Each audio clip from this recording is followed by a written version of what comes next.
In this lesson, I'm going to show you how to insert HTML5 audio in a web page with a fallback for older browsers that don't support the audio element.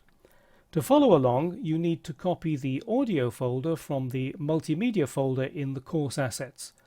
If I expand that folder, you can see it contains two versions of the same file in different formats. One is MP3 format, the other one is OGG. You need both these audio formats for the best cross-browser compatibility. You can also find a copy of audio.html in the multimedia folder. Any file will do, but this one contains the story behind the audio file, which I hope you'll find interesting. To see what's happening in the underlying HTML, I'm going to open Split View, and I want to put the audio element between the second and third paragraphs.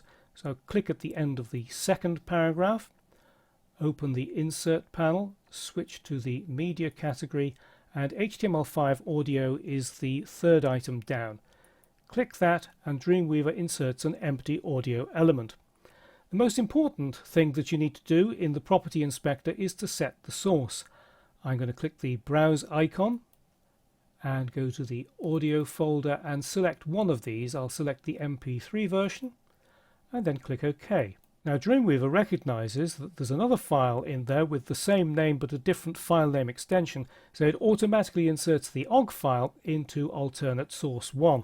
Dreamweaver also recognizes WAV files, so if I had a WAV version of the same file, it would have inserted that in alternate source 2. But WAV files tend to be much bigger than OGG and MP3, so it's best to stick with these two formats. Let's look at the other options. There are 4 checkboxes in the left-hand corner here. Controls is selected by default. That inserts the browser's default controls for an audio element.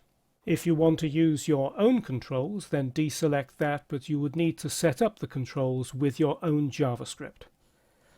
Loop automatically plays the audio file again from the beginning when it gets to the end, and autoplay automatically starts playing the file as soon as the page is loaded. Muted is a rather odd option to have in an audio file because it turns the sound off. The reason it's there is because HTML5 audio and video share the same attributes. It makes more sense to start playing a video without any sound rather than to play a sound file without any sound. I can't see many reasons for ever wanting to use muted with an audio file. This next option, preload, it displays none, but actually if you look in the underlying HTML, preload is not in the opening audio tag. Let's just open that menu to see what options it has. Auto leaves it up to the browser to decide how much, if anything, to download. If you select metadata, that tells the browser only to sample as much of the file as necessary to find out if it's in a format to be able to play it. And none tells the browser not to preload anything. If you don't select any of these options, it's the equivalent of setting preload to auto, in other words leaving it up to the browser to decide what to do. But if you want to set it explicitly to none, you first have to select another value and then change it to none. It's rather a strange way of working, but that's the way it works in Dreamweaver at the moment. And fallback text lets you insert some text for older browsers that don't understand the audio element. What I'm going to type in here is download the file. And you can see in the underlying HTML that a paragraph has been inserted in there inside the audio elements after the source elements. Browsers that support HTML5 audio will not display this paragraph, but browsers that don't understand the audio element will display it. So what I'm going to do is go into Code View, and I'm going to select that, and I'm going to convert it into a link.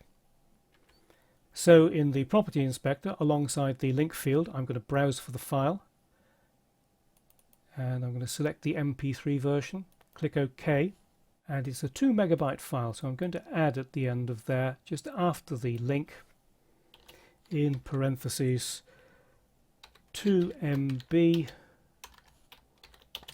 and it would be MP3 file. So let's just save that file and then we can test it.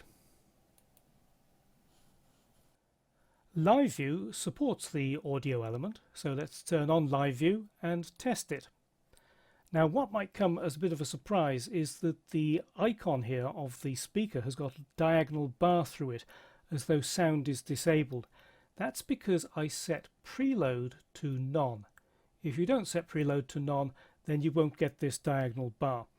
But as soon as I click play, the file should start playing and the diagonal bar will disappear.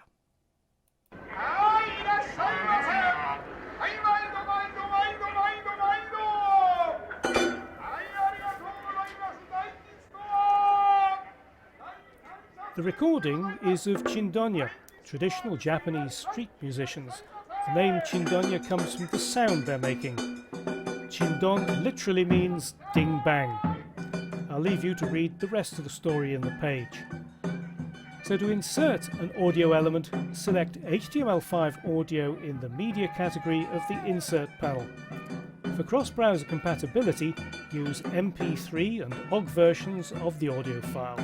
Dreamweaver automatically populates the alternative source fields if the files have the same base name and are in the same folder.